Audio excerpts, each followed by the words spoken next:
Good evening, everyone. I'm Bill Taylor, and I'm part of the NEF team. And I have the privilege of introducing tonight's panel. Compare and contrast accelerator programs, what really makes them different. So, in the last decade, there's been a catch-all that we've called accelerators. But founders have found that the reality is very much different. Today's discussion will demystify these differences so you can choose the right programs for your goals. I'm thrilled to introduce our moderator, Margarita Hernandez-Estropoulos, an entrepreneur, venture catalyst, and startup advisor who has shaped Michigan's startup landscape and guided more than 25 technology founders from pre-seed through Series A. She brings deep expertise in commercialization, strategy, diligence, and ecosystem building, the perfect guide in today's conversation. Joining Margarita are panelists, Joey Pinella, co-founder and CEO of Decimal Code, an automated medical coding spin-out from Michigan Medicine. Joey's background spans central finance at Michigan Medicine and venture creation at Innovation Partnerships. He holds a BBA from Michigan and an MBA from Chicago Booth. Also joining us is Becky Roman, Program Manager for the Spartan Innovations MSU Research Foundation Venture Creation Program, and co-founder of Tiny Boat Games. Becky brings hands-on founder perspective plus day-to-day coaching of early-stage high-tech teams. And finally, Lauren Towns, Director of Entrepreneurial Services at Ann Arbor Spark, former lead of the Business Plus Impact Studio Incubator at Michigan Ross, educator and public speaking coach on resilience and leadership. Please join me in welcoming our moderator, Margarita. You have the floor.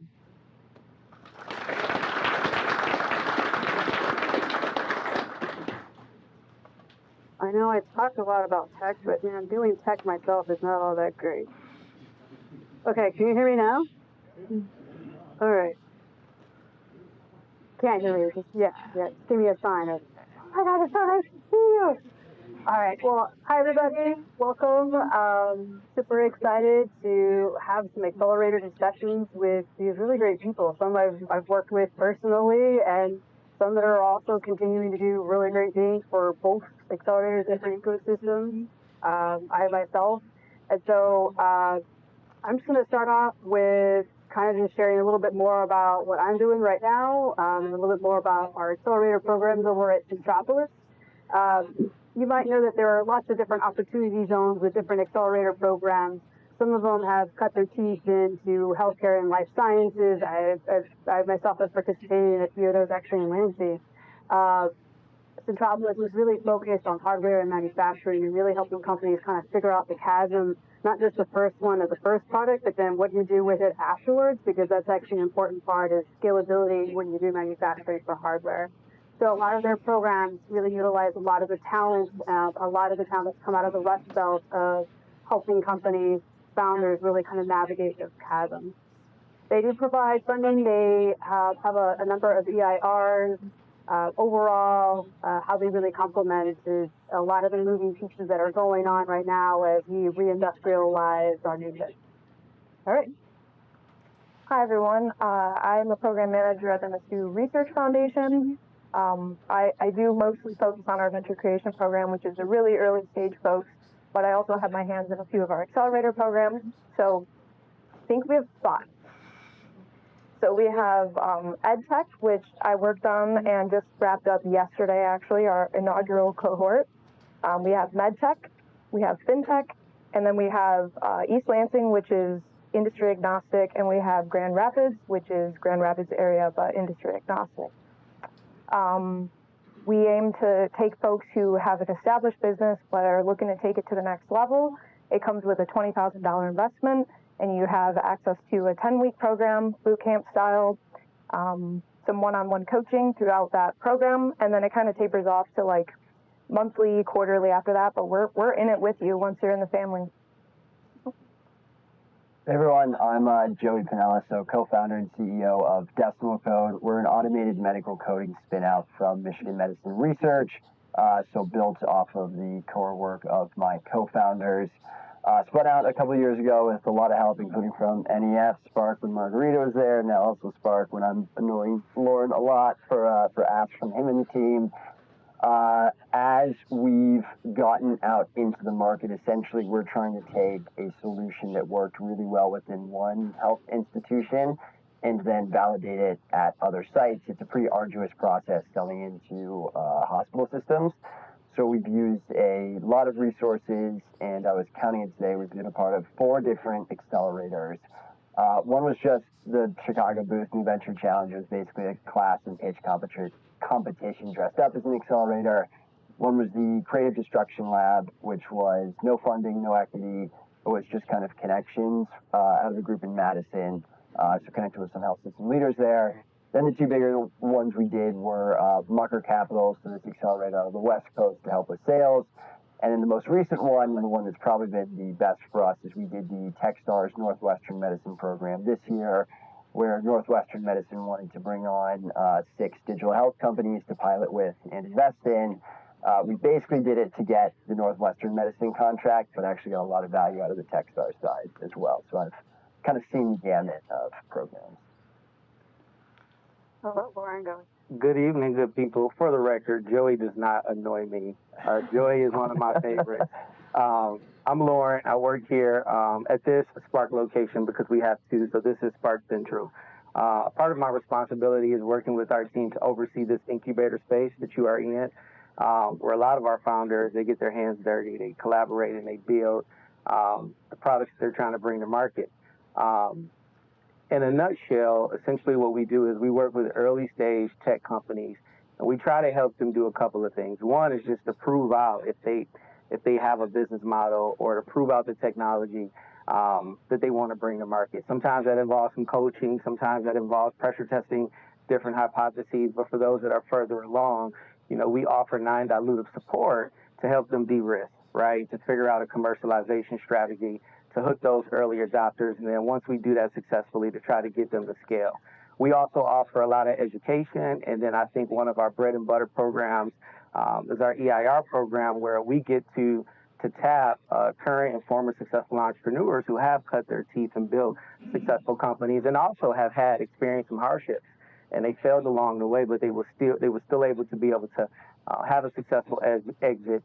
They get to work with our startups and our founders to help them reach the milestones that matter to them as well, too. As mentioned before, I did come from U of M, where I work with social entrepreneurs at both the grad and undergrad level across all disciplines at the college. And we did a lot of pressure testing there as well, too, just refining and reiterating what might be something. So I always say that my involvement with incubators and accelerators have been at the intersection of founder development, startup success, as well as regional economic prosperity. I really like how you lay that out. Okay. Actually, you brought up a really good point that I think we should maybe kind of talk about, and that is, you brought up incubator, and we've been talking accelerators. So in the view of Spark, what are those 2 different processes, and how you categorize companies that are in this stage versus that, or talk about that. Yeah. It's a really nuanced question for us at Spark because, and Margarita, she knows this because she was in the role that I am now previously, but I don't think we fit solely into like one category, right? Like we are an incubator, but we offer accelerator services. We do have a capital and investment wing as well, too. So the way in which that I look at the 3, right, I think accelerators are what I like to call sprint programs, right? Where these are usually like programs that are designed to be 3 to 4 months. My perspective, I think they like to work with startups that are well positioned to win and maybe further along, right? They have some strong validation. Spark, while we do have those companies in our portfolio, we also work with founders who are not that far, right? Like they're in the early stages of discovery. We're trying to help them navigate that messiness, and they may not have anything, right? We still need to validate. So I think there's a difference there as well, too. For us, I mean, we're not necessarily chasing like returns, right? As we know, you might receive a promise from an accelerator, right? An investment promise, right? And they may take 5 to 10% equity, right? Or offer you a safe that might convert later. On the entrepreneurial services side of Spark, not the capital side of Spark, we're chasing once again, right, clarity. We're chasing once again validation, founder development, and then eventually we do reach those commercial milestones or valuation milestones for some that makes sense. So everybody, no matter what stage a startup or a founder is in, when they funnel in the Spark, you all start at the same level. And then I think we have the unique ability to be able to work with you based on where you are and to apply the right resources and expertise that'll take you further. So it's not cookie cutter. Well said. Well said. Do you want to add any color to that? Yeah, we kind of have the same philosophy. We actually used to call our venture creation program an incubator, but we got in trouble because apparently we're not supposed to say that unless you have a physical space for them. Since we don't have a physical space for everyone in the incubator, it's now called venture creation. Wait, what? Yeah, apparently, I didn't know this. There are a lot of incubators in the space, but they actually are in our area, but they actually have a physical space, so they can be called an incubator. Research Foundation does not like to call ourselves an incubator unless we do have physical space if anyone's looking. I've read it. I've seen it. But that's not part of venture creation. So that's the really early stage stuff. I would echo that acceleration is once you have something that is working. So we're willing to take risks on incubating really early stage companies. I have a caseload at any given time of up to 25 companies who literally all they have to have is a proof of concept. It could be, I have someone working in like theoretical physics right now, and he doesn't have a physical thing. He just has actual like math. And we're doing customer discovery together. So we're willing to take that risk on you and build you up and see if you can make something happen. And then the accelerator is when you're starting to prove that something can happen. And even at that stage, we're willing to take risks. We like to say, we're Michigan State. We're not like the Ivies. We don't like to just slap our sticker on people who we already know are going to be successful. That's what YC wants to do. And that's great because they're going to like really accelerate your success.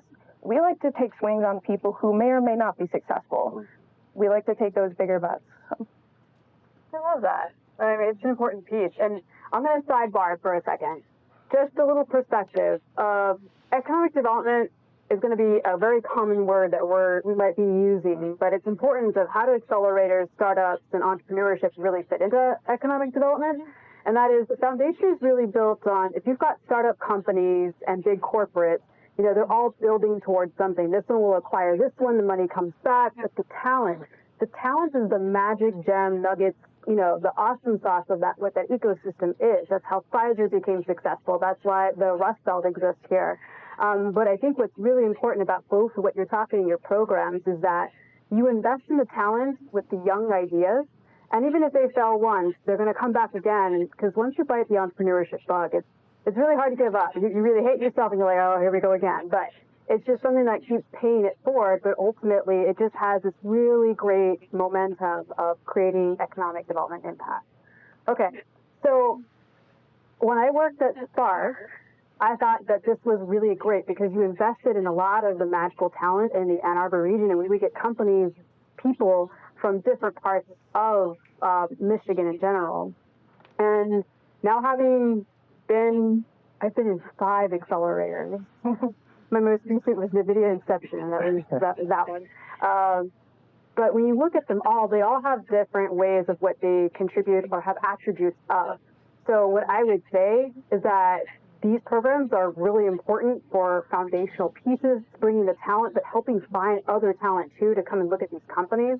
It's been notorious, like the first 2 out of Ann Arbor Sparks Boot Camp, those would actually become future pipeline investable companies, which we'll talk about. But when I look at Centropolis, we would get companies coming to the programs too. And when I am now working at Centropolis, working these accelerators, it's much further down the road. Sometimes they haven't spent as much time actually doing some of the more basics of how the product gets to the customer. And that's when it's like, okay, well, they need to go through more of an incubation process of really getting into that.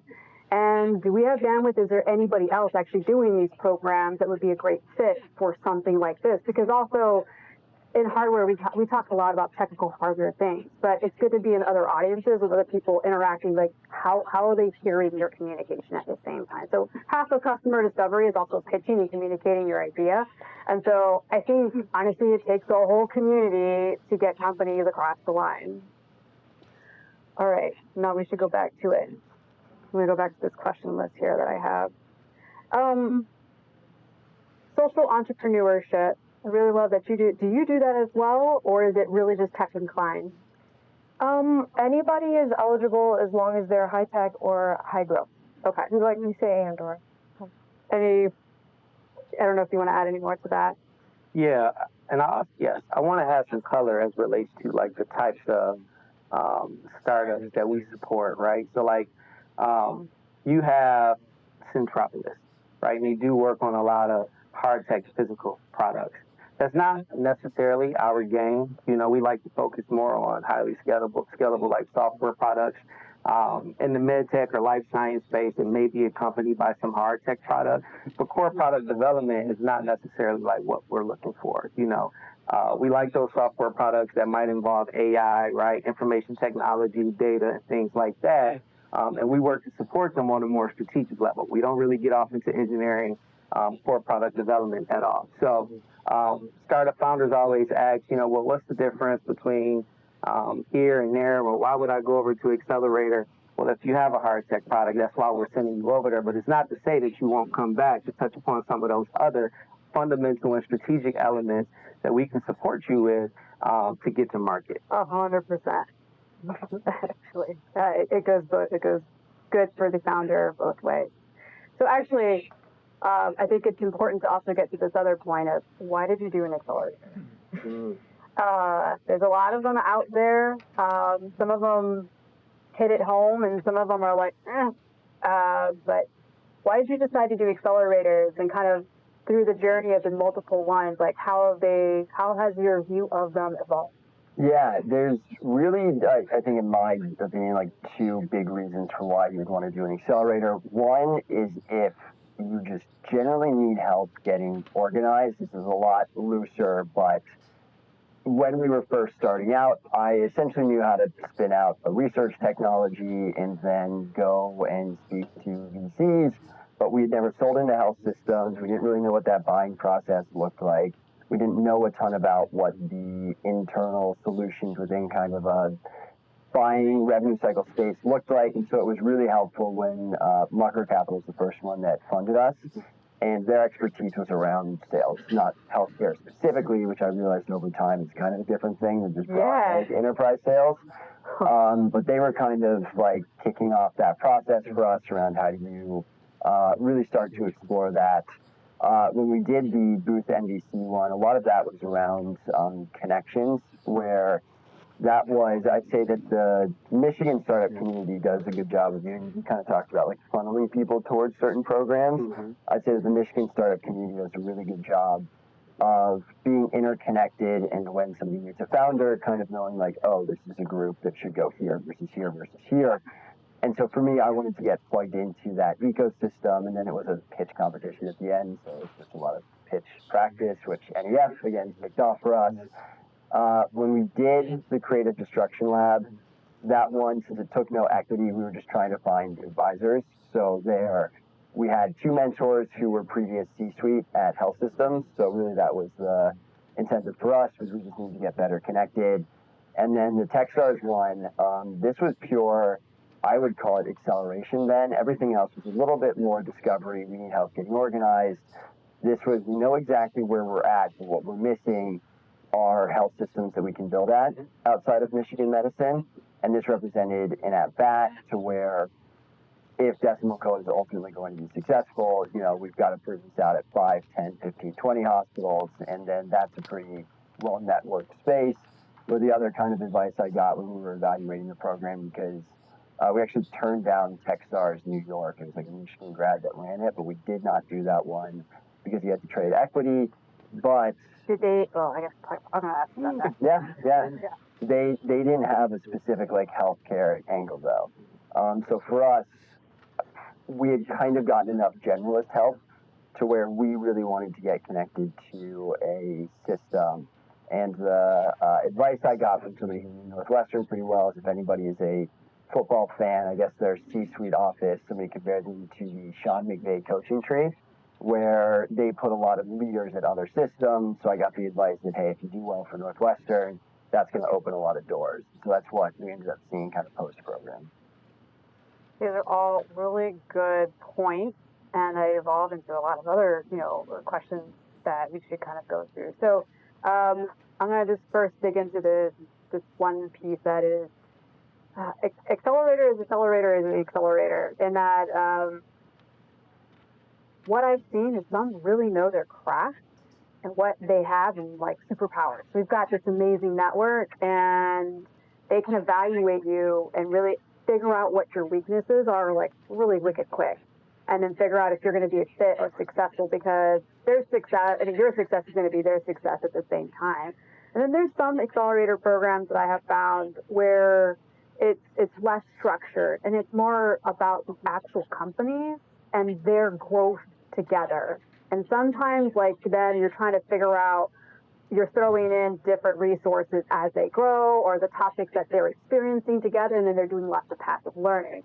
So I'm not sure if you got to experience any of those specifically, but were there any real resources? You were talking about the networking one that was like a super powerful, got you much further, that you want to talk about on any of like stories, for example? Yeah, so basically we just wanted like Northwestern as a customer is why we did that program. But what I completely neglected before we started the program was the learnings we would have in the procurement cycle.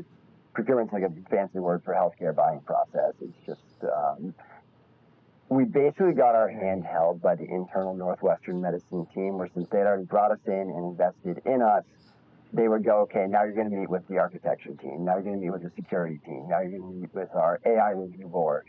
And just going through all of that, then we would get connections into other health systems. And since we had done it once, we'd seen it, and we could be a lot more educated in the room about how to present properly to these groups. That oftentimes you just kind of get one at that way. It's like Willy Wonka, kind of like magical things happen if you got that, Yeah. So that was a very compelling piece of it that I had not expected going in. Were there other experiences that took you kind of like the other, I guess, healthcare networks? Did they give you any other, I'm going to say just other kinds of connections besides you're looking for talent? So I've heard stories about Techstars being able to help actually match up the talent. Do you want to talk any more about how some of them are utilizing to be able to fill in gaps within your team? Yeah. So a couple aspects to that. One, Techstars is this process they start with called Mentor Madness. That the first 2 weeks you essentially just meet 100 different people, and then at the end of that, figure out who are going to be like your short-term advisors during the program. A lot of them ended up sticking on as like longer-term advisors for Decimal Code. Not even like people we gave equity or comp or anything. They just liked doing this and wanted to keep talking to us. And then it's a really well networked group in terms of, hey, we had a company in this cohort that did this, or hey, so-and-so, like for example, the group that's going to be doing our HIPAA risk assessment was actually a Techstars Chicago company 2 years back. And so that saved us a ton of effort for when we were getting set up with a health system.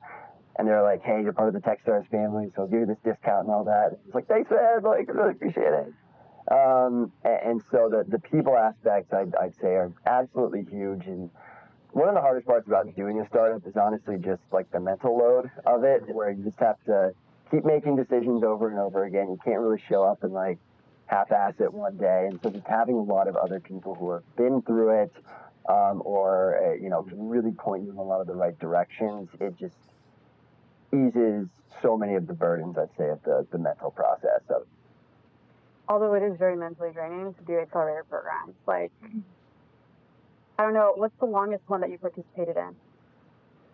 That one was 12 weeks. That one was definitely the hardest. So my daughter was born almost a year ago, like November 2nd last year. Oh, congrats! Thank you. Yeah. Smallest intern on Decimal Code.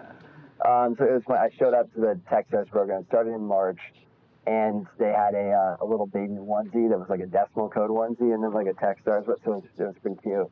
But that was difficult because I was commuting back and forth to Chicago a lot, which was great. Wouldn't have traded it because I think the in-person experience actually was really meaningful. You know, I could do a lot of it virtually. Um, the micro capital one was interesting, so there's no set time to it, which I actually enjoyed, but they were a lot less organized because of that. So things kind of fell by the wayside a little bit more with that one. Healthcare, I was a little nervous about Techstars because I don't necessarily think it's conducive to a 3-month timeline because that's even a really short buying process with the health system. Yeah. Okay. But I think they did a really good job of that overall. I'd say probably about like 3 months feels like what most people try to gravitate towards timelines, but you'll see some where people call it more of just like a, hey, this is a 2-week sprint, or this is a year long, especially if it's like deeper tech or something like that. Yeah. But yeah, I'd say about 3 months was the longest we had. Okay. I remember Walker with Prediction Bio at that time went to go to San Francisco. He has 5 kids, by the way. But he left, got a lot of family, wife support, and all that to go do it. And it was like, it was insane. It was the craziest time of his life. The longest program I participated in was 12 weeks. And it took a lot out of me. Yes, I also have kids and balance that. But it was just the amount of time that you have to contribute to it. It's a lot. You're getting the benefit of all these resources and connections, and you got to keep up with it on top of still growing a company at the same time. And it's very overwhelming. It's great to have multiple communities, but you're splitting your time even further. So I think we can get to that point too of like, how do you finally make a decision whether or not you really have time? Every time I've been asked to do an accelerator, I'm like, do I actually have time to enjoy what this is and really reap the benefits? Sometimes I didn't really have a choice, but it was what it was. Can I add something to that really quick, Margarita? Yeah. Both of you bring up a good point. So like Spark, we're different in the sense that we offer accelerator services and programs, right? But it's not time bounded, right? You do get to a point to where you could fully exhaust, right? For instance, like our non-dilutive business accelerator grant funding, right? Once you've exhausted all of the funding that we have that's available, that's 75K, then at that point you're just done with that form of service, right? Doesn't necessarily impact your ability to tap into our entrepreneur in residence programming and the funding associated with that program, or our internship programming, right? So I always wanted to just clear that up. For us, your relationship can end with Spark if a couple of things happen. You use all of the resources, you graduate, right, and you end up on that wall over there, which means that you've either raised $5 million in outside funding, you've had an exit, or you've generated $5 million in ARR, right? You'll graduate, but then even at that point, it's not transactional. You don't necessarily roll off. You just roll over to our business development team, who will still provide some additional support. The reason why I'm bringing this up is because some accelerator programs are not suited for certain sectors or industries, right? I think when you think about some other kind of products in the life science space or the med tech space where the journey is a bit longer, depending on where they are and what they're trying to achieve, a program like Spark, where there's more runway and the resources they're not time bounded or they don't expire after a certain amount of time. It gives the founder more breathing room because they don't necessarily have to deal with all the pressure that you might experience from an accelerator and the founder fatigue as quickly.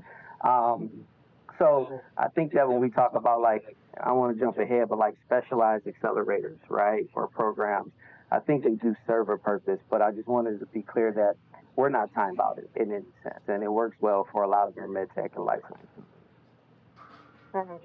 Yeah, I would say that's one of the most powerful and impactful pieces is that you can do the programs, you can take a breather, you can figure out what's next, you can pivot and come back to it. It's non-dilutive. It's amazing. Do you have any thoughts, Laura, you want to add? We have a similar situation, like a lot of these. We have a similar situation in the Lansing region. We work with the Lansing Economic Area Partnership. That's our smart zone. And so I actually help a lot of people get business accelerator funding. And then they go, is that through Conquer? I'm like, no, I know they're both accelerators. It's not at all the same thing. One's a grant, and you can get that grant. I can help you get that grant. and one is a boot camp. Very different. That comes with a dilutive investment. I thank you for clarifying that. I've had that question for at least 2-3 years now. Yeah. It shouldn't be called the same thing. Well, you did a good job. So actually, let's shift a little bit into the funding and the equity. So, Lauren, you were talking about it doesn't take equity. There's grants, but there is certain mechanisms, certain tools that are utilized. You can decide if you want to share. And then for Joey, any of the ones, I guess you should probably talk about the higher range and was it worth it? And then, the other things, was it worth it for you? Or what were the tools, the investment tools that they actually? Yeah, it's almost always a safe, but with something like a YC or Techstars, it's a safe, but for the rights of a certain equity percentage. Either once you raise a price round, or Techstars, they take common shares before. So they take a percentage, but then they get diluted. It's usually kind of like mid-single digits that you'll sort of see with accelerators.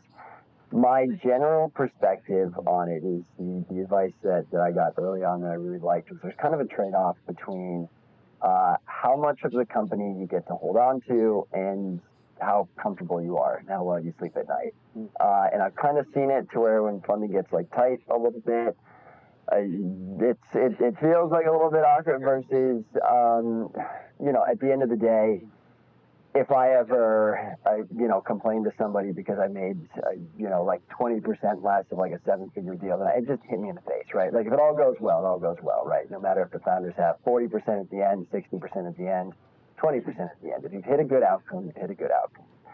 So for us, the trade-off was always, is it enough value from the services side that we think that it's worthy of the trade to give up kind of this equity, basically the equity for comfort trade-off. No, wait, hot. Yeah. I think it's important. They make you buy into this before you begin the program. Yeah. So, like, you buy in, you do the program, and then you're experiencing the program, and you're hoping, I really hope this works out. Because I'm putting all my, sleep at night, thinking about how you are going to potentially get diluted. And then you get to the end, and then was it actually worth it? And if it wasn't, that's when it feels just really poopy. Yeah, and I'll be the Mucker Capital one for us wasn't worth it. Just to be dead honest, it was the first deal that we took. I would not take it again, but I always try to look at the upside. We probably wouldn't have actually gotten off the ground in the same way if we hadn't gotten an investor to write us a check, to put a stamp of approval on us. They're like a pretty well-renowned investor on the West Coast, so people still see them on our cap table and go, oh, we got money. So it wasn't actually all that valuable. It wasn't a great deal for decimal code, but it didn't absolutely handicap the company. Would I do it again? No. The Techstars one, I would 1,000%. The funny thing is Techstars just changed their terms. The program after us to be better, and I would still do it on the worst terms. That's why I was like, guys, you're sure you can't make this change? They're like, if you do it for your cohort, we have to do it. I'm like, okay, but I definitely would do that one again. I've had regrets. But for the most part, I'd say it's worth it. And after that first one, you learn from failures really quickly. So we did a ton of homework on everything else. And so the Northwestern Techstars, I must have annoyed the MD there so much because I had 3 weeks of doing hardcore diligence on them, up to the week of the program before we accepted. Nice. Centropolis is very similar to the other smartphones as well. Actually, before we leave talking about kind of the curriculum and kind of the terms and whatnot, I think it's also important to kind of talk about if there's any specific resources that any of your programs might do. For Centropolis, it's introductions to corporate partners. It is also introductions to really key talent who have navigated building specific pieces, physical assets, essentially. I think that it is harder to find an accelerator that truly you can walk out of and you've either picked up a pilot partnership or a contract. And so I think with what Centropolis is doing, the goal is let's help them get letters of intent. Let's get them as close as we can, to corporate, but understanding what does corporate look like and walking them very similarly how that first meeting kind of like walked you through, like, here's how the process works. So we were doing this with Eaton, really big there in Southfield, how helping the entrepreneurs really understand how do you sell into these types of markets and being able to really understand how those corporates really make those decisions. So I'll let anybody else chat about those details. Yeah, the secret sauce, I'd say, for our programs is a couple of different things. So for our generalist programs, we aim to make very high-value connections for you. We have the entire MSU and MSU Research Foundation network, but when it's a generalist program, we kind of have to prompt you to tell us who you want to talk to, because it literally could be anyone. We could probably, not literally anybody, a lot of people we can make happen. On the more specific program side, we actually have connections. So for MedTech, we're connected with Henry Ford Health, and we intend to get you a pilot with them. There are reasons why you may not get a pilot, but we make that connection, and their intention is to, and they help us due diligence, their intention is to run a pilot with you. And then on the FinTech side, same thing for MSU FCU. We intend to get you a pilot there. Do you want to talk about deal terms yet? Is that part of the question yet? No. It's a transition. You do you. We'll talk about it later. That's kind of the secret sauce. We also, so on the like programming side, we do have a heavy focus on customer discovery, because everybody that comes through our program says that they've done it. Upon further investigation, I don't have any competitors. It's all good. Yeah, upon further investigation, they've done sales, or they've attempted to do sales meetings. They've not usually done thorough customer discovery, so we'll help them with that. And then we do aim to be the first check-in. We're not always, but if we are, we will help you raise the rest of your round. Usually people have not put together a data room yet. Their cap table looks crazy. So we help them get their stuff together. That's like one. That's like most of them. Most. I'm being a little generous, but we also we make intros to our investment team at Red Cedar Ventures. That's where the investment comes from, and we also make intros to Michigan Rise. It's all kind of related. There's still pre-seed seed funding, but bigger check sizes. And so when we make that intro, they'll go through everything with you, and you can just like pick their brain and be like, does this make any sense? Does this pitch deck make any sense to you as an investor? So that's pretty cool. Yeah, and I would just add across the board, I think our signature sauce is just the quality of experts, that we have in our network. I think a really good expert or a really good coach is far better than 20 mediocre workshops, right? And it really makes a difference. And Spark has done a good job building a bench of qualified, vetted, experienced consultants that can plug in at any given moment. From a program perspective, just like you mentioned, our bootcamp program is really, really good for those early stage tech teams that are just trying to figure out if they have something. Lee Gorman, who's our managing director of bootcamp, I'm her co-conspirator in running that 7-week program. But we do a really, really good job at walking founders through how to do bootcamp. And we lean on our community and bringing in experts like Winston, who joined us this past cohort, and others to offer up their expertise and help them validate, because sometimes we don't know until we know. But even if you come out of bootcamp and you've learned that maybe you need to pivot, that's still also a win from a program perspective. But a lot of times it just helps them move further along to be able to harness some insights to take into some form of a lo-fi prototype or MVP later on down the line. I would also say our EIR program is a really, really good program. Like once we get startups that have got past that early validation and they have something to show and they're trying to figure out its functional capabilities, right, and they're building that out, we work with an EIR who's experienced, who's already cut their teeth to be able to figure out if they can connect them to a pilot partner, right? If they can help them get into market and figure out a sustainable go-to-market strategy and try to generate some revenue. Another program that I really enjoy of ours is our internship program. And I enjoy it for two reasons, not necessarily just because it helps startups add capacity in a really affordable way, but also creates, value for students, right, at the university who might be interested in entrepreneurship, that might get that bug that Margarita was talking about later on in life. It is, they get to work with a startup. They get to feel what their life is like. They get to develop and hone their skills. But at the same time, they get to help founders achieve milestones that really make a difference for them to move them further along. So there's several programs, but I think for us, it's the quality of experts that we have in our network that we can plug and play at any given moment for any startup. All right. I thought about this one because actually I'm genuinely interested. What was one of the coolest resources from the Accelerator program that you were that was cool? Maybe it didn't lead to something, but it was like, I never got to experience it that way, but it was something that was good for me. Yeah, it's hard to pick something else besides the people. Yeah. So, even outside of, I hit the tech size one a lot because it's recent, so we had a lot of success out of. They brought in 4 entrepreneurs in residence who were people who had sold into Northwestern medicine before. So we were getting our hands held by the Northwestern internal team, who was basically like, okay, now you're going to talk to this business stakeholder. This is kind of the context here. Here's what you want to talk about. Next will be this, this, and this. And we also had the perspective of somebody who would go, oh, they're trying to do that with the contract. No, they can definitely do this. If they're saying that their cap is like $50K here, it's not. They can do this other thing.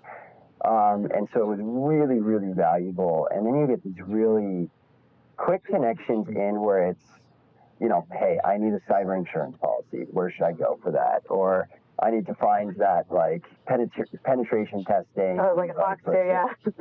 Yes. Like who should I go to for that? And even aspects where we would get connections into other startups who were having like some decent channel partnership conversations around that just you'd never get unless it comes through a warm introduction. It's hard to pick something besides the people, just because that's where I feel like we've gotten a lot of the value out of. And I think if you can gravitate towards a program where you connect with the people a lot and you think that the people have valuable experience that's going to help you uncover some things about the next steps that you're just not aware of yet, that's what's been the big differentiator for us. I'm trying to figure out which one I wanted to say here, but I think being in the NVIDIA Inception program, what was really interesting was, of course, like the perks, like the money's perks. You buy their hardware. Now that they're doing this stuff with Dell, that was a really great opportunity of kind of helping scope out what is the architecture of what we need to be able to do. Because if we were a front-end hardware, when we're a back-end software, that's how you get a long-term ROI for a company. But where does that data go? Like, where do you store it all? But how do you protect it? How do you do these? But navigating, when does this all need to happen? And typically, if you're going to sell to customers, where exactly, or even, pitching your company, you have to build a certain amount of your hardware architecture to be able to be evaluated. How are you regulating and managing it?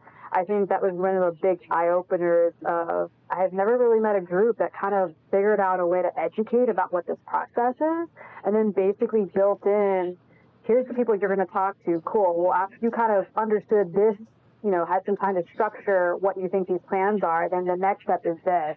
So I really dug in pretty deep, learning and enjoyed just kind of nerding out with all these other nerds who are excited to work with really cool tech companies. Google for Startups had a lot of resources. I mean, it was fun. Even just visiting their nodes and just the people that you would meet that are in their circles in itself was really a contagious experience. I think what I enjoyed most about them that was really unique is it was more about,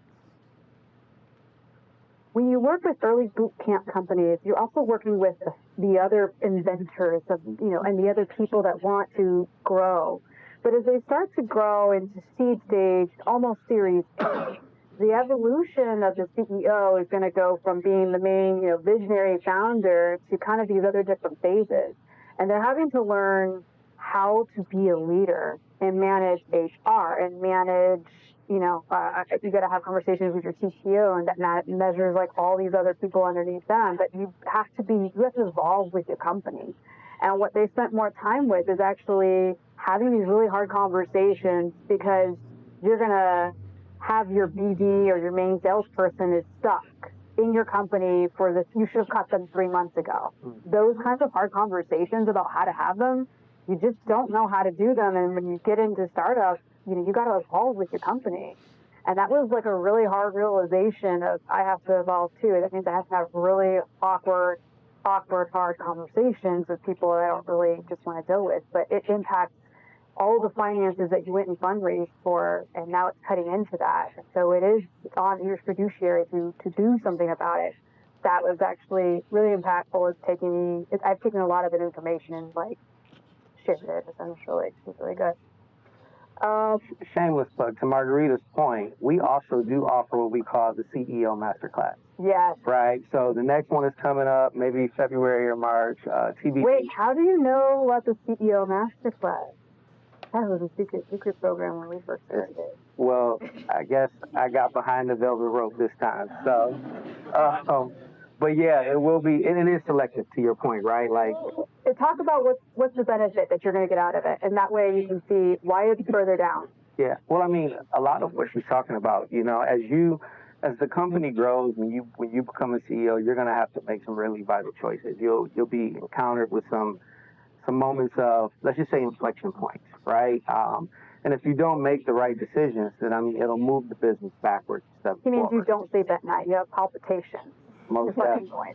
Yeah. So my boss, Bill Mayer, and then the infamous Ted Zacko, they lead our CEO Masterclass just to kind of help you shape your thinking, right? How it is that you think like the CEO, what's important, how it is that you prioritize, how do you work across team dynamics, how do you still focus on value creation for someone who's newer in that role.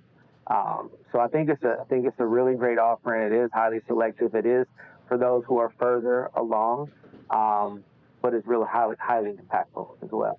So if you're interested, you can reach out to me. You can reach out to Bill. But yeah, I just wanted to mention that. No, that was a good one. I've seen a lot more venture capital groups actually build something more in. They called it like platform. But I've seen a lot of those programs also starting to decrease with challenges in venture capital and money administrative costs. Let's shift this actually to a little bit of a different place in that I started studying up on Techstars. Yeah, I study accelerators. I kind of get into it, but I look at their performance metrics really, and that how many cohorts, how many have they invested, and where have those companies gone? And then how do you compare that across? I mean, there's like over 50 accelerator programs. I mean, there's way more than that, but just the top 15. Look at their performance metrics. Do those performance metrics reflect what your performance metrics look like in the accelerator? You want to talk about some of those? Yeah, I can't say I have like a huge understanding of like Techstars performance. Like I knew it was positive. I knew it had a good reputation. Well, it's kind of funny. When I was doing my homework around it, what I had heard was that it was really good, and then the original founders retired like 3 years ago, and McKinsey Consulting came in to run it, and things kind of went like downhill for a little bit because it just wasn't a continuation of the same vision. And then when we were joining, we were going to be cohort 2, like wave 2, with the original founders having had come back. So we heard like good pieces from the actual Techstars side when it came in. I don't think that an accelerator is a golden bullet. I don't think if you were going to be unsuccessful, you're now going to be successful because you put Techstars, Y Combinator, whatever, attached to your company name. I think that can maybe help you attract a little bit more funding, but I don't think that venture funding attained is always kind of exactly correlated with the actual business fundamentals that are going to lead towards a good outcome. So for us, we looked at it on a pretty individual level where, again, I discounted the network, I would say, because I think that's actually kind of the secret sauce around when you see, hey, program XYZ has a better outcome than maybe a different one. I think it's because you can get people kind of introduced to the right parties faster. But for us, it was kind of just an individual decision when we were doing it. There was, I would guess, just kind of like initial validation period of, hey, is this real to some extent? But then 95% of the decision making was for our individual use case, this is going to be a fit. Okay. I will let the two of you kind of talk about what your success metrics look like for you, although I'm pretty sure we all end up on the same page. Yeah. I do want to piggyback off something that Joey said, because I do think it is a misconception that, if you go through an accelerator program, right, that's the golden ticket, right? It's going to get you into Willy Wonka's chocolate factory. But it's more like a gym membership, right? It is helpful. It gets you in, right? But you still got to work, right? And if you do the work and you're committed and you take advantage of the resources, you will come out stronger. Still doesn't mean you will come out successful or you will come out with an investment. But even as a founder individually, you'll come out smarter and you'll come out ready and more prepared for the next thing if that one doesn't work out. So you prompted that thought. But for us, I mean, it's a bit nuanced, right?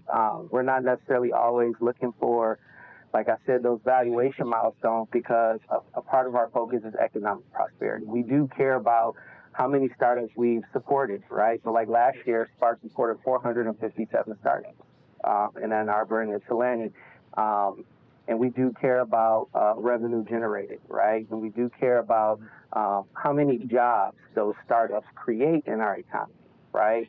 And we want to help fill those jobs, but we also care about community integration, community impact, and things within that nature. So those are our primary metrics per se. If you would talk to Mike or Lauren from our capital team, I mean, they are looking for capital raise. That's their metrics. But on the entrepreneurial services side, the venture building and founder development side, that's what we're focused on. Same. So we have two worlds to operate in. The venture capital world where, we want exits, we want annual recurring revenue, we want survivability, we do track for every dollar invested, how much do you go on to raise, all that fun stuff that the investment team loves to hear. But we also operate out of a sizable endowment, and we have a connection to Michigan State. So we're an economic developer, and we're looking at job growth in the region. And that survivability also, like, are you staying in the region? Are we bringing people into the region for this? We're looking to have an impact on Michigan. Same with Centropolis, leveraging a lot of the OEMs, the different tiers, as corporate partners, is, helping a lot of the chasm, but it all goes to economic development, finding the right talent, getting them the right talent, the right funding, the right introductions. But overall, it's like, can we reindustrialize? Can we take new innovation and be able to plug it in and integrate or evolve in the manufacturing and hardware space to be able to really support the next foundational pieces of where our nation is really growing? And so that is really a really big thread for Centropolis and overall the goal. But of course, it fits into the same jigsaw puzzle we're all talking about, and that's economic development. And we welcome it. All right, so we only have a few minutes left. I don't know if you wanted to do questions or if there was any like Hail Marys that the three of you are like, you need to know this. So there's no shame. If not, then we could definitely open it up. I guess open it up. Yeah.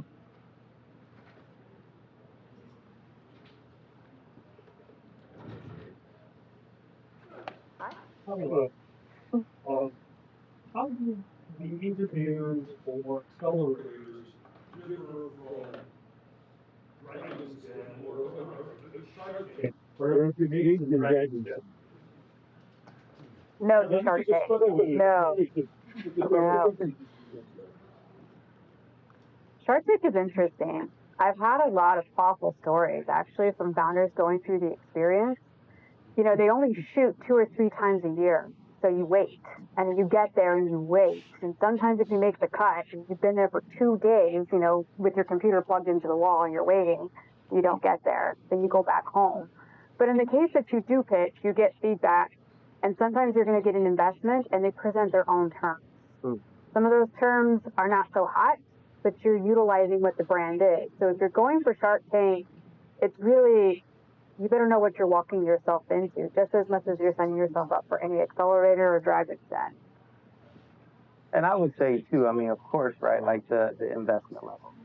For at least, for us here at Spark, we're at the the pre-seed and seed stage, right? And we're almost never going to lead around, right? We'll join in on one, too. So I think that makes a noticeable difference. But we're not always chasing the next 10x, right? Unicorn. A lot of these companies we're taking the risk and the gamble on. It sounds cool. We do our diligence, but it may not work, and the returns may be marginal, although we're looking for something that's scalable. But if it creates economic impact in some way, shape, or form for us, then, I mean, that's a metric that we're proud of. I have more thoughts to that, but if there's other questions, we can go there too. I think the other difference is YC, Y Combinator. They've spent a lot of money. They have a demo day. Like it's a full charge actual program. But the beauty in what their model is the data that they have from investing in these companies, what type of companies, what decisions they made. We gave them some more money. We gave them some talent. They give corporate partnerships.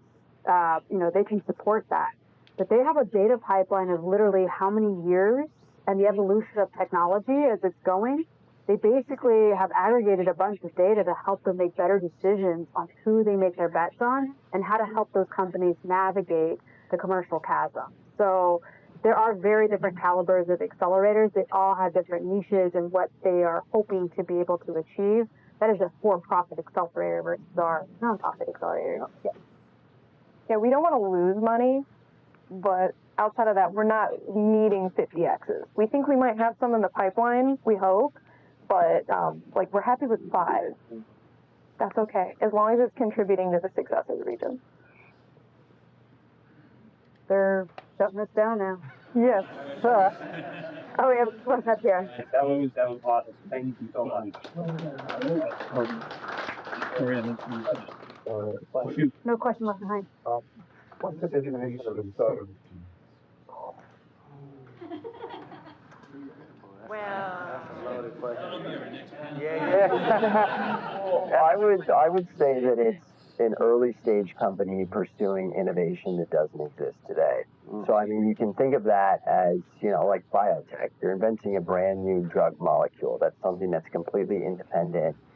What we're doing, I mean, it's marginal improvement on a process that already exists, but those marginal improvements can mean a lot to the end users. And so it's ultimately, to me, a company that's chasing innovation, and then if you're a startup, you're likely going after venture capital, and the bet from the financing side is if you're chasing innovation, there are potentially, 50x returns there, but there's a much higher degree of failure.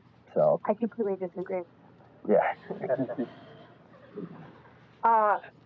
In my book, and I've studied quite a few, startup is a place, and I'm not saying it's wrong. Yeah.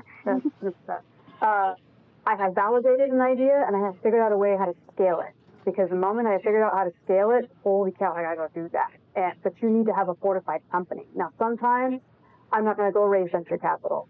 Sometimes I've seen a lot of founders in our ecosystem actually start making sales, and they've figured out that process, but then they get stuck in that loop of, but now I need to go find bigger customers. And then how do they make that switch? But they're making revenue at the same time. And will it be a venture backable company? I don't know, but they get to keep more, their pie in the end. But that becomes a company when they can figure out that scalability into some of the bigger customer segments that really, truly can keep that company having a larger market and really showing validating within that. Okay. Thank you for your question. Thank you for your approaches to explain this complex question. I wouldn't be surprised to see you continue this conversation. Can we all give a hand?